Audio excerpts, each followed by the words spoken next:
before in their lives. And so, and it's still on the floor. There you go. All right, I got another one right here. Okay. We're just gonna ignore that. So, welcome this morning to the Louisville Center for Spiritual Living. Stand as you are able, and will join us in our opening song.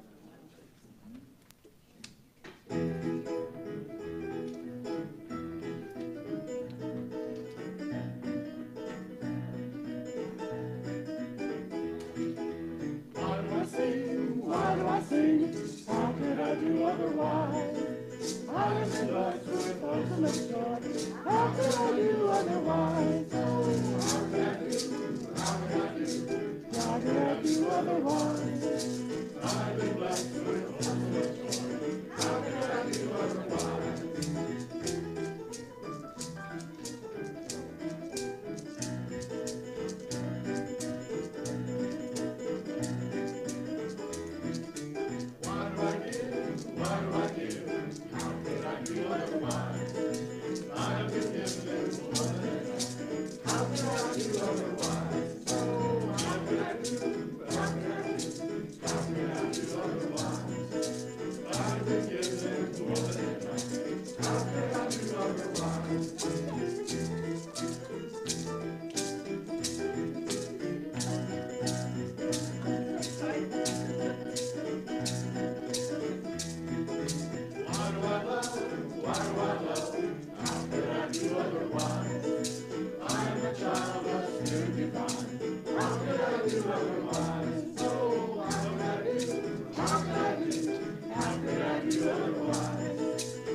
Welcome to the Louisville Center for Spiritual Living. We're glad to see you here today. And I do want to say we're having a lunch, and if you hear anything, oh, I forget that I don't have the microphone on. What I was saying was that we're having lunch today, and you're most welcome whether you brought anything or not. There's always plenty of food, and we would love for you to stay. There's Tilly Table. If you're not familiar with that, we have it take it or leave it. And once a month, the first Sunday of the month. And so there are things over there that people have brought that they're ready to see find a new home. So if you find something that you like over there, take it home with you. And we'll be very pleased that it's found a new place to be. Okay. I'm sorry, I'm seeing faces I hadn't seen before. Well, and I'm really pleased about that. All right. I don't seem to have. Wait a minute, there's no candle. Oh, okay.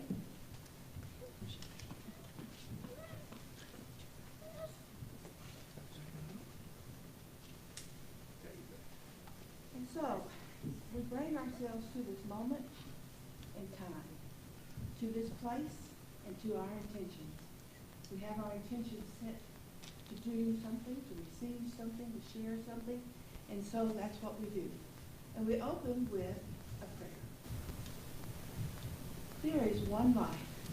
That life is God's life. That life is my life now. In knowing this, I know that as I set my intention for more joy, for more peace, for more connectedness, to be fed with truth, and to share my truth, right here and right now in this sacred time.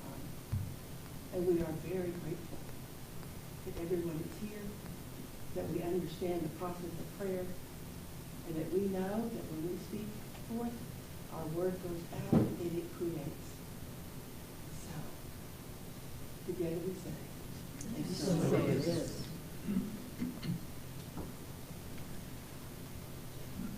Okay. Announcements. Yep. I have a tip today for any of you who think that you need to be out in the garden, you know, now like clipping things back because it's getting really done in that. I went one-on-one with a rose bush and did not win. Okay, I did not bleed much or to death or anything like that. Mother says I make such a big deal out of so little. Well, I usually don't get wounded, you know. I don't know what that means. This is just a leave that damn bush alone. Okay, let's go ahead with this. Let's see. Homeschool Christian gangsters be like. This is our joke, by the way.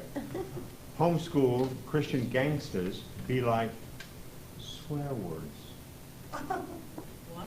What? Swear. That must be a little too deep for this group. Can you explain it? If it's a joke that has to be explained, we don't need it up there. It's not a joke. We're moving on. They don't put the real swear words, they just write swear words. Oh, okay. Thank you for clarifying. All right, you guys are a pretty hard crowd. I'm telling you. Practitioner of the day, Pat Ferguson. Thank you so much. Believe me, that'll be better than the jokes. Okay. Is that it? Is it? Well, one more. Okay. May's affirmation. In May, I shall be all things anew, peaceful, compassionate, helpful, and happy. I will make a difference. Yes. Oh, gosh. Oh, tell your story time. Yeah. And so, We just invite anybody that wants to tell a story. You got something that's happened in your life that you're excited about, we'd like to hear about it.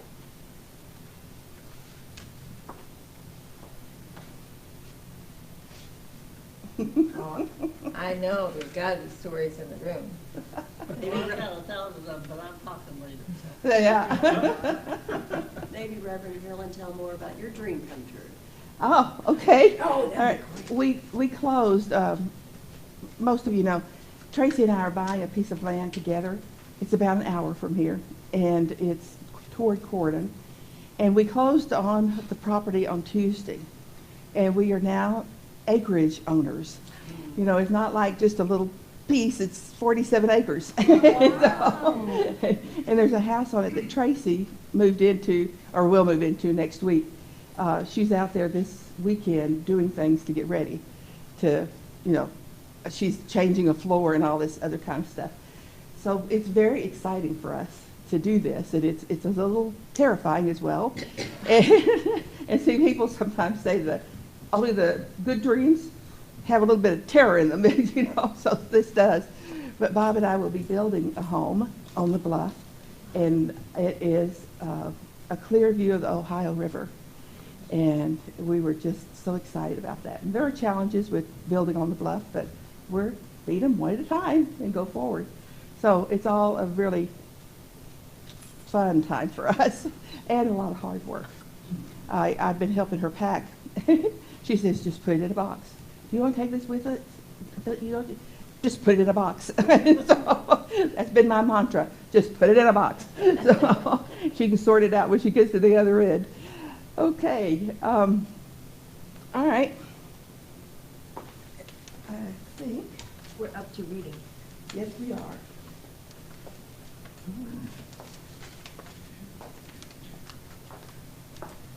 Oh, I'm so sorry. When we have a speaker, I introduce him at this point instead of interrupting the flow between special music and the speaker. So Maggie Cole has been a practitioner for 20 years. In September. In September. And she's been here 5 years ago and led a workshop, and a lot of people remember that. And she was coming here to visit family, and so she told me she was coming, and I invited her to come and share with us today. And so she is just a wonderful person who has been through a lot and has come out smiling, which is pretty impressive, I think. So it's our pleasure to have her today. And I just wanted you to know a little bit about her before she stands up to speak in a few minutes. Okay? Yes?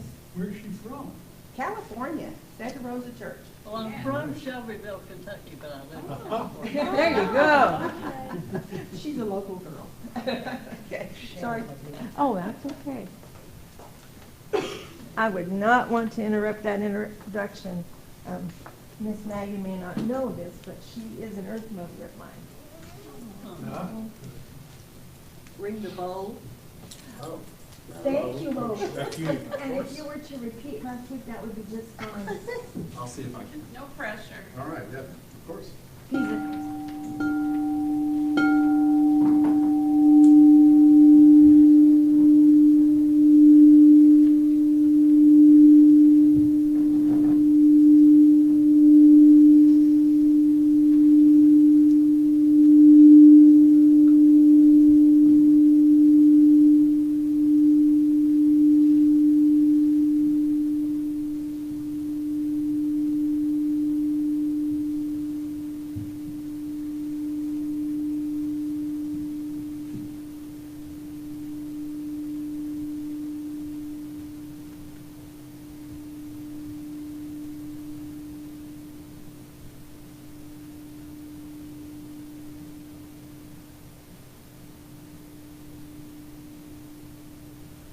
knowing is when we can feel it like that in our bones. My reading today comes from a time when I was in Practitioner 1, and I had just gotten really to where I knew that we are co-creators with God. And as that knowing was finding its way through me, well, the next question that comes up is, so if I'm a co-creator with God and I'm one with it, then, you know, what, where, and how do all the things that I have in heart and mind come about? And so this poem is actually titled A Conversation with God, but it could be titled, What Are You Waiting For? I met my God for lunch today. He said, your dreams are at hand. Why have you not embraced them? I have come here to understand. I said, this image in my mind's eye is beheld near and dear, yet within crevasses of my heart 'tis not so crystal clear. For when I am bold and take the plunge and realize my dreams, familiar yarns shall come unspun, my heritage lost to ancient streams of staunch and never-ending doubts, out of which I am born and bred. Alas, I am as yet unfit to hear such farewells be said. Well, God sat back and had a chuckle. Then long he smiled at me. Oh, he said, my beloved child, however shall you come to see that the unraveling is intrinsic to the plan? It is all a grand design. When all originates in me, no less can ever be thine. So the comfort zone comes and the comfort zone goes. There are twists in every turn. Yet if in me you will trust and jump, pearls of wisdom shall you learn, that once a love has come to be, 'tis beheld for all eternity within the sacred box of secrets, and the dream is the golden key.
So I go?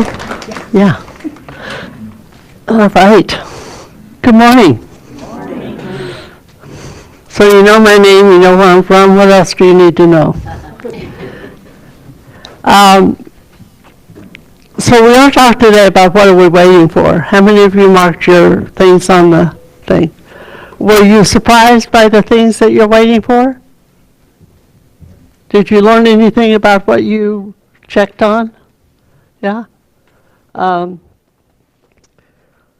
think my pants are falling down because of the microphone in my pants. I'd like to think I was losing weight, but that's not true. I thought about this a few years ago, and I started making a list. And I had 20 things, and then I had 30 things, and then I had 40 things, and then I had 70 things. And then people started adding to those things that people are waiting for. And I remember checking a lot of them, and I thought, why are people waiting for all these things? And I thought, we are trained to wait. We grew up. We're programmed to wait. So I have a couple of things that I've written down. Wait a minute. Remember that? Good things come to those who wait. So you wait and wait and wait. I'm thinking of my mother, thinking someday her ship will come in. She waited her whole life. It never showed up, but she waited her whole life for her to get rich and to live a great life, and she lived in poverty most of her life. You're waiting to make a decision. How many people right now are waiting to make a decision? Okay. So wait right here. Don't move. Wait right here. Line up and wait over there. Wait and see. Well, let's just wait and see. Cider House Rules. Do you remember that movie? They were sitting on the thing on the water, and they were saying, well, wait and see. You don't have to do anything. You just wait and see. That sometimes works, actually. It's going to be a long wait, or it's going to be a short wait. Wait for the others. Don't go until you have to wait for the others. And you'll have to wait, which reminds me, how many people are Seinfeld fans? Oh, 2 at least, thank God. Oh, 2 more over here. When I did this talk at Michael Gott's church in Houston, I got a roar when I said Seinfeld. I said, I'm in the right place. So Seinfeld, there's an episode where George is going to see the chiropractor. And they're in the waiting room. And so Jerry does his bit. He said, you know, when you go to the doctor, there's a waiting room. You can't do anything in that room but wait, because that's what it's called, the waiting room. And he said, then when you go in the other room, there's a smaller room, and you wait in that room too, because the doctor never is there at 6 o'clock or 4 o'clock or whatever time they're supposed to be. I watch at least 2 Seinfeld episodes a day because I took a body, mind, spirit class, and the teacher was a minister, Josephine Smith, and she's also my chiropractor. And she does a lot of body, mind stuff. And she said, laughing is a spiritual practice. So I'm in the room and I'm laughing. And she said, Maggie, will you share with us what you're laughing about? And I said, I watch an hour of Seinfeld every day. I didn't know it was a spiritual practice. But I was very glad, because then I felt like I was doing something spiritual, you know. So it was good. So another phrase that has waiting is, how long do I have to wait before something happens? Or how long do I have to wait until this happens so I can move on with my life? If you resonate with any of these, I'd like to know what's in your mind. We'll do that later. One of this times when Carolyn was talking about, I've been through a lot, especially in the last 5 years. A heart attack, a concussion, a breakup, a debacle at church, and a really bad car wreck 2 years ago. And in the midst of all this, there was a lot of pain and suffering. And I know the thing about suffering is optional, but I don't remember choosing it, but it felt like it, that I was suffering. And I got a newsletter from a woman named Jan Nation. She had spoken at our church about 10 years ago. She blew my head off. She's amazing. She's a writer. And when I got her weekly newsletter, there was a quote on the top that said, "What was the cause of your first suffering?" And the next line is, "When I hesitated to speak." My life flashed before me, and I thought, I have so not spoken up for myself in so many ways, especially to my family, some powers that be in my church, people in my life, my own son. I had not said, I have something to say. I have something that I desire. And it changed my life. I thought, I'm going to be empowered to speak any day now, especially the day after the Derby at CSL level. And then there's waiting to be included, waiting to be seen and heard. How many of you are waiting to be included or to be seen and heard? Oh, you're all one. Okay, good. You all are in pretty good shape. I don't know anybody that doesn't want to be seen and heard. And some people wait for permission. Now you can speak, and now I can hear you. And without permission and without an invitation, some of us stay silent. So that may be a long wait. How many of you who have marked on that sheet or not marked on that sheet would like to stop waiting? And I'm not talking about instant gratification, although I believe that that's true. I mean, I've had it from time to time. Last night about 12 o'clock, after a very heavy day of a lot of food and a lot of noise, I wrote these things down.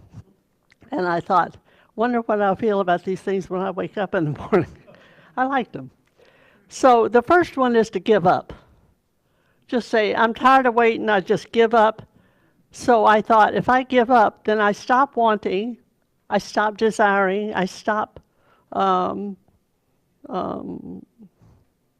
creating, I stop exploring, I stop expanding, I stop imagining, visioning, and I might even stop praying. If I give up on those desires that are over there that you want to inhabit or to embody, and you're still waiting for them to happen, well, I waited too long, I give up.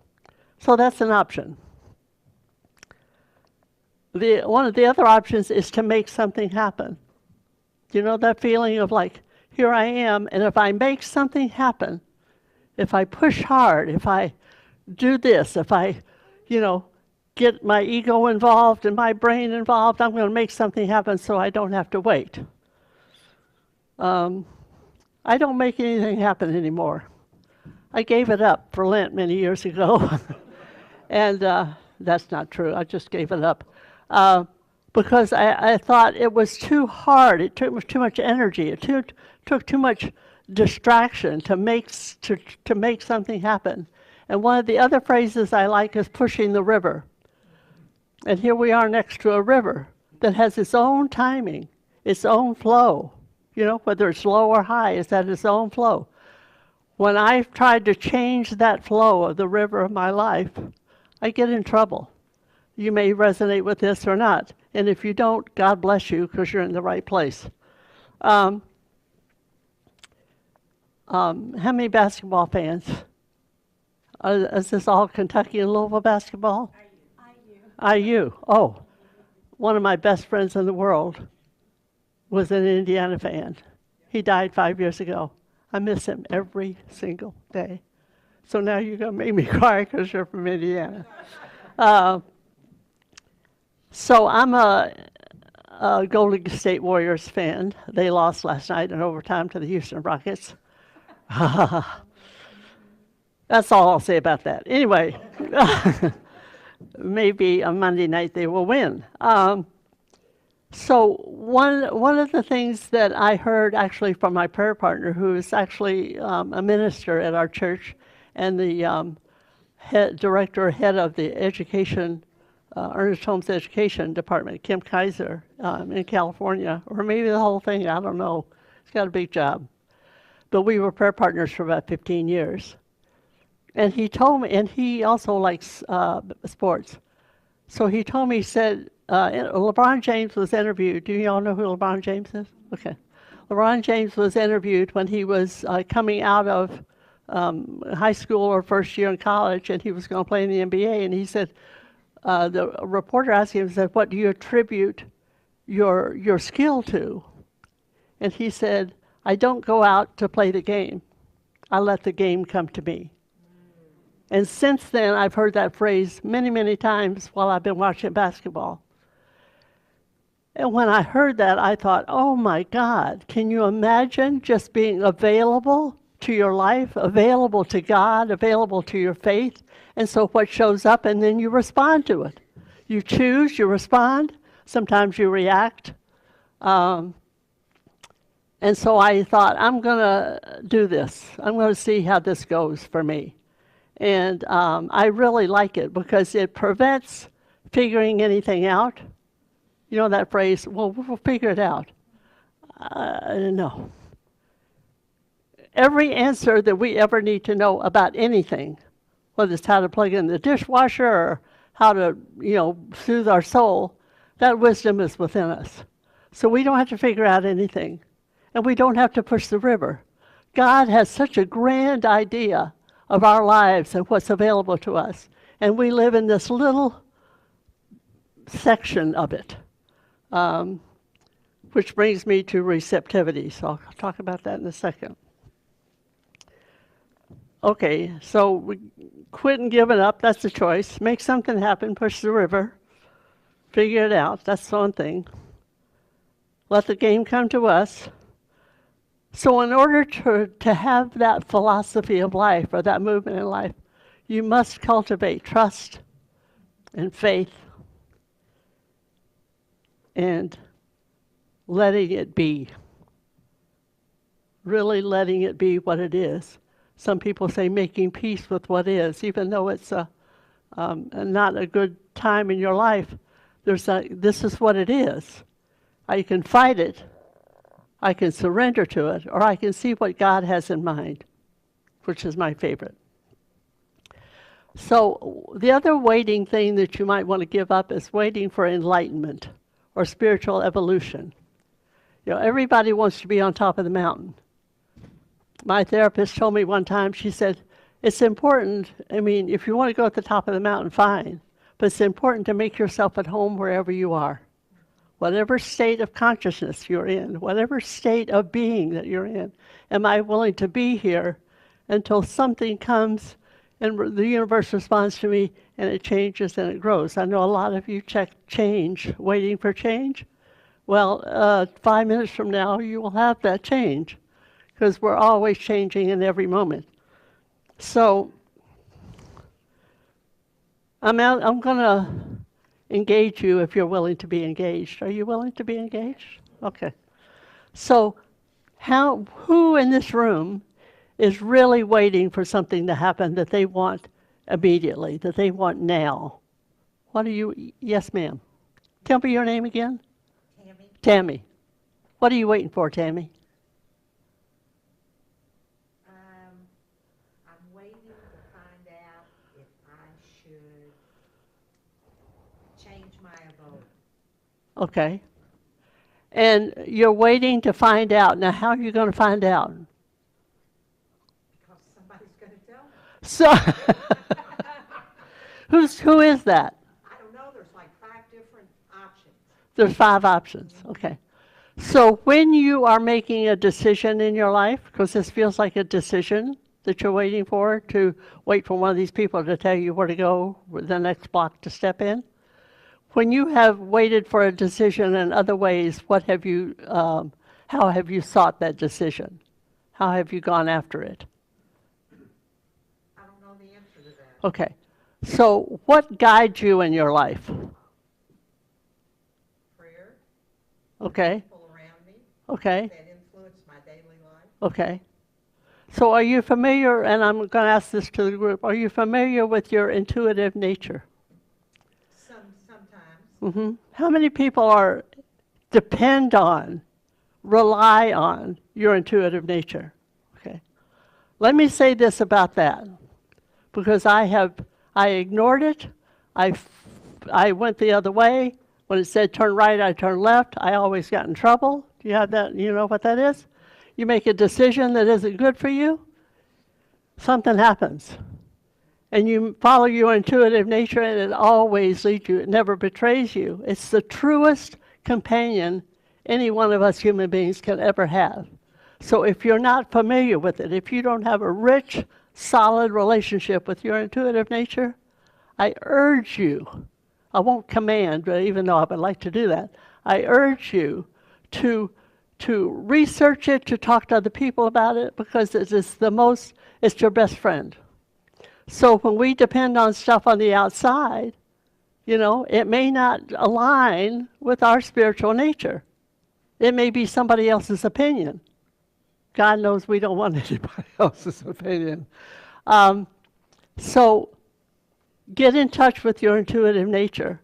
And so, Tammy, you may get the most priceless piece of information you ever had from somebody else. Check inside and say, does this feel right? It has to feel right to you. It has to feel good to you. This something like that will open you up and you'll feel it. That's your intuition. I worked in the jail ministry for 2.5 years in Santa Rosa. And I had quite a few of these guys when they came out, that came to church. And I was supposed to do a certain program, and I don't like doing other people's programs, so I just did what I wanted to, and it was great. But I asked them, I said, before you committed this crime, before you robbed that store, before you did this, before you did that, did something in you say, this is not going to work? Every one of them said, yeah. I said, that's your intuitive nature saying, don't do this, because they ended up in jail. And I said, are you surprised? So I put this together. So they have a thing in the prison where they have a bell go off. And wherever you are when that bell goes off, you have to stay there until it is lifted. So it could be 5 minutes, it could be 30 minutes. But when they've done whatever they needed to do, they say, lockdown is lifted. So every time they said that, I instructed the prisoners to say, I'm free. I'm no longer stuck. I'm free. And I said, then open yourself to this intuitive nature, because I talked a lot about it. And some of those men, it changed their lives because they thought they were always in prison. And I said, you may have walls around you, but there are many people walking around the world that are more incarcerated than you are, because they're incarcerated here and here. So intuitive nature is my definition of it. One of the definitions of it is it's a phone call away from God. I don't have to go through any intermediary. It's straight connection. And it's there all the time, 24/7. So you're waiting for someone to let you know where you're going to move next. Just make sure that you feel good about it when it happens, okay? Because you can take a lot of people's opinions, but it has to resonate with you. Okay, who else is waiting for something? Yes, sir. It's the same thing.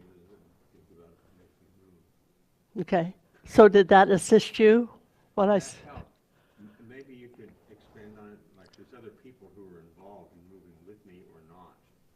And I find that it's hard for me sometimes to try to think through that part of it. Through what other people are going to do? Yeah. Okay. It's like it's not just me. Okay. And I will, Gordon, right? Yeah. Gordon, I will tell you, it's just you. No. Your decision is yours. You can't make it for the other people can't make it for you. Even if you're in a family, somebody is in charge of making that decision, you or your wife, or you and your partner, whatever that is. So that's a collective thing, but something has to resonate in you that says, this is the right move for me. And usually, if you all have made an agreement to go together or to be co-inhabitants or whatever that is, the right move for you may be the right move for them. But again, it's checking in here and saying, this is what God has in mind for me. That's a phrase I use all the time. So if I can say, I want to welcome what God has in mind for me, then I don't have to start making stuff up and struggling with a choice. Letting the game come to me. What does God have in mind for me? And then the best thing seems to show up. And it just like the next step, if you're in the dark and you take a step and then that step is lit, and you take another step and that step is lit, it's not like, oh, should I have to go left or right or left or right? It's all laid out. But your intuitive nature is the guide for that, is the light for that. Does that help? Okay. I can take one more. Did you have your hand up? Or were you taking care of your child? Yeah, okay. Anybody else? Yes. I lost my daughter in December. Wow. So I feel like I'm waiting for a sign from God to just let me know that she's okay, I'm gonna be okay, and I struggle with it every day. So I'm like I'm sad all the time because I miss her, but I'm just waiting for a sign from God to just let me know that your baby girl's okay, and you're gonna be okay. Okay. And I don't know because I'm so sad. How old are you? I'm not how old are you. What's your name? My name's Kelly. And how old was your daughter? She was 24. Uh-huh. And I can't quit thinking about her every day. So sad, but that is what I pray for, is just please, God, give me a sign. Yeah. She's okay, or let her speak to me somehow. Okay. Okay. Okay. It is. Okay. So let me ask you this. How long have you been in this philosophy? She died December 4th, so. No, how long have you been studying science of mind? Oh, I haven't. Oh, you haven't? No, I'm Okay. just a visitor with her. Oh, This is my okay. mother-in-law. It was her granddaughter that passed. Okay. Okay. So I'm just here with Okay. her today. Okay. So you know nothing about this philosophy, because if you did, it would be a comfort to you. Okay. Because I came into this 30 years ago, the most broken person I've ever known. And I thought I would go to my grave with shame and guilt and grief and sadness and depression. And it changed my life and changed it 20,000 times over in the last 30 years.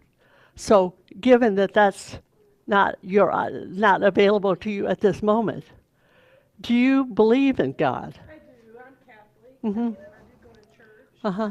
But still, I mean, it's getting better, but I still Right, feel like right. I really just am not hearing what I want to hear. Or I'm Okay. not seeing the signs that I want to see that just lets me find peace and Uh-huh. comfort. And Do you believe peace and comfort is available to you? at this point, without her, sometimes I don't. Yeah. I have 2 other children. Okay. That makes me want to live and fight Right, and be right, strong. right. But without my other 2 children, some days I Right. don't feel like I'm Right. strong. I feel like I want to be with her. Right. You know? And do you have an expectation that you need to stop this feeling at some point? No, because I mean, I think it'll get better, but even whenever I'm trying to go on with my life and be happy, sometimes I still feel guilty because I am being happy, or God's allowing me to be happy without her. And Yeah. so it's this Yeah, cycle that yeah, I yeah, kind of keep doing. yeah. What I know about grief, and I feel like I know a lot about it, is that it never stops. I mean, they talk about the circle of grief. You get around the circle, and people think, well, I've been around the circle, well, it should stop now. I believe on some level I grieve every day because that day is gone. Right. That opportunity is past. Losing a child is, I almost lost mine when he was 7. He was severely burned when he was 7.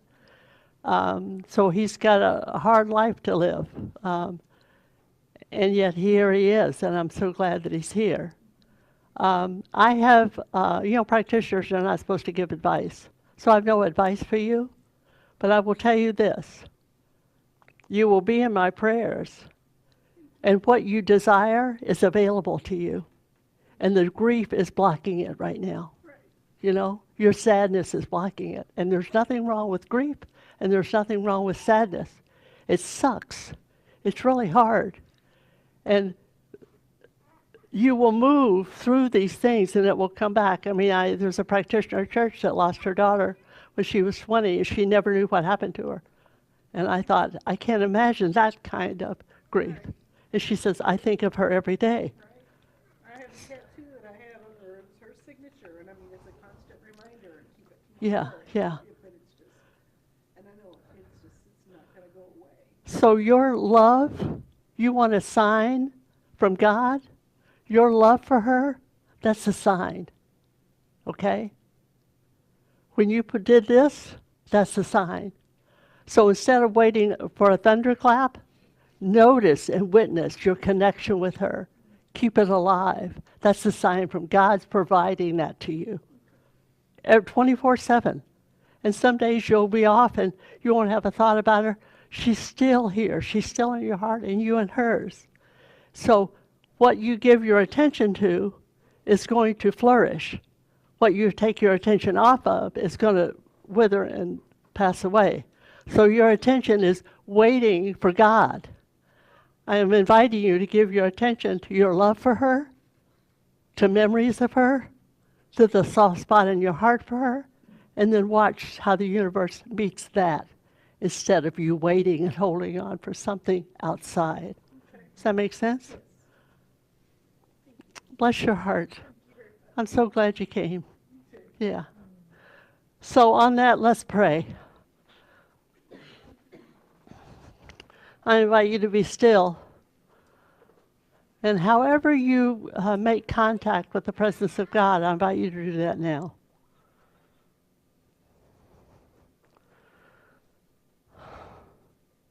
How absolutely glorious it is to realize and recognize that God is here in all its vibrancy and all of its glory and all of its magnificence, that it is here now. It is always here.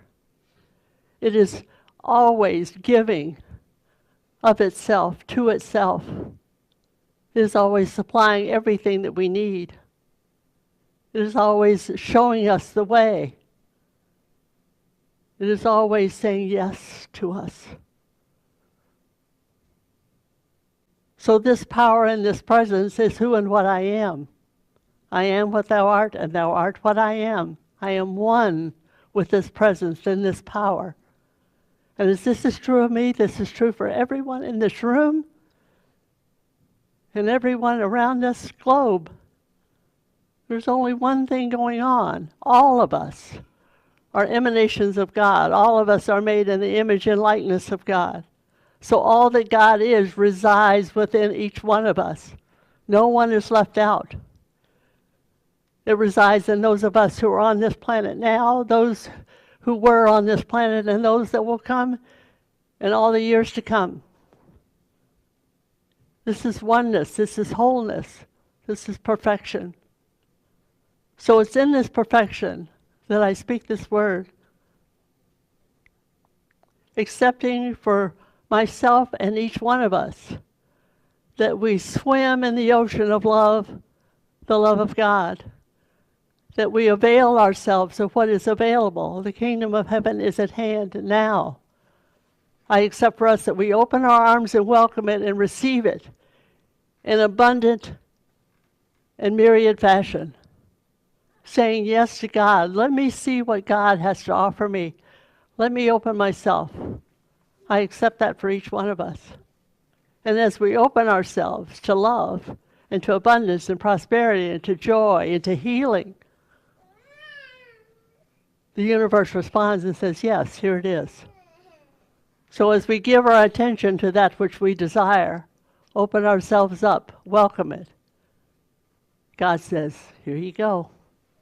This is it.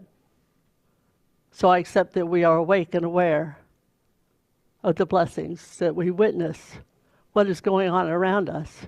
Bless it. See the beauty that I witness in this beautiful place. Accept it. Receive it. And in gratitude, I let this be, releasing it into the law and welcoming the demonstration of it. I let it be, and so it is. Thank you so much.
that if you choose to use the square in the back for your credit card or debit card, and also if those online want to donate, it's lcslonline.org. And please join me in our prosperity affirmation. It is natural to have all my needs met, and all my money and supply comes to me easily. I am worthy of the good that life has to offer. Yes.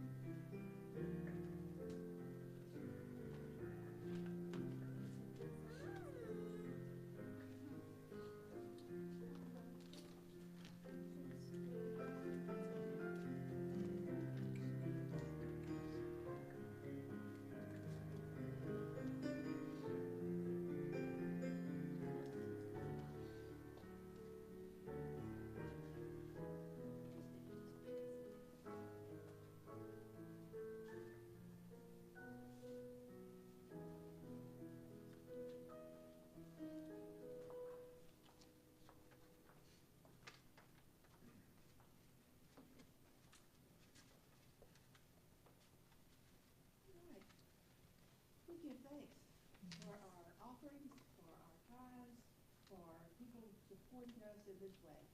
We give thanks and we know that it is good. And so we receive in joy and we give in joy because it's always a circle of giving and receiving. And we want to do that with joy.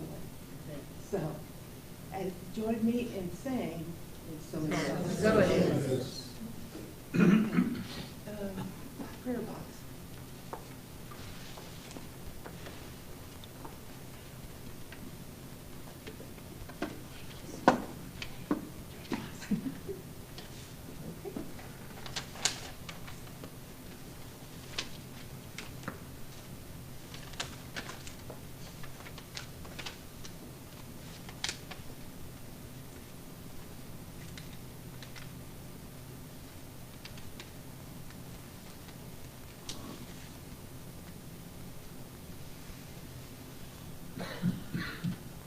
Okay.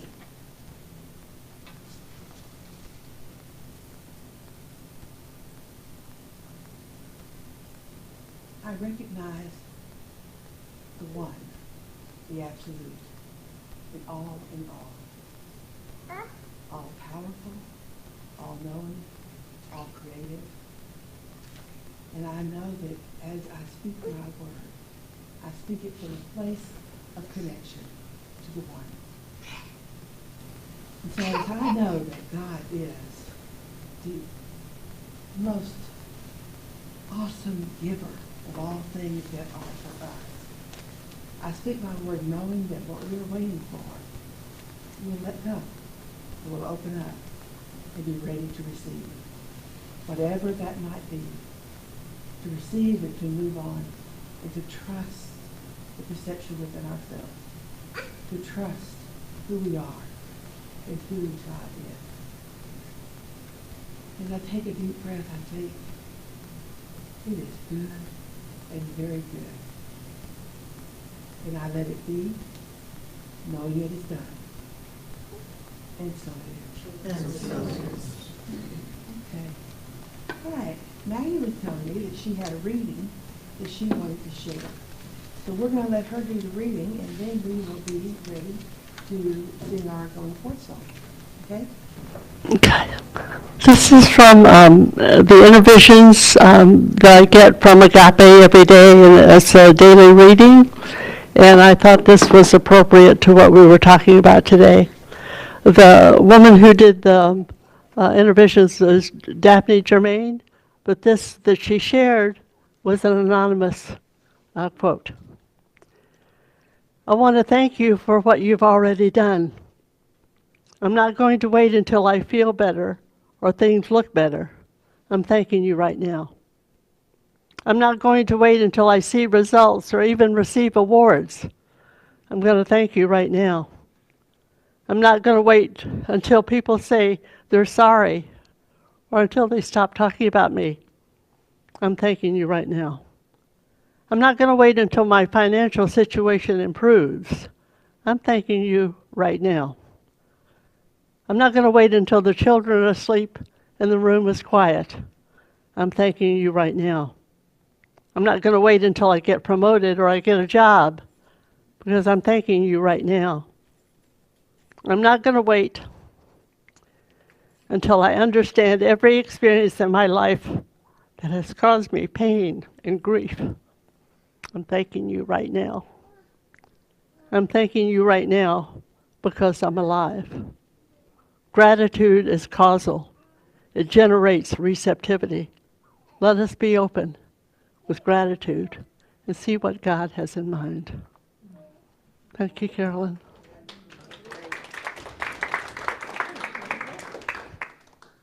Please stand as you're able for our last song.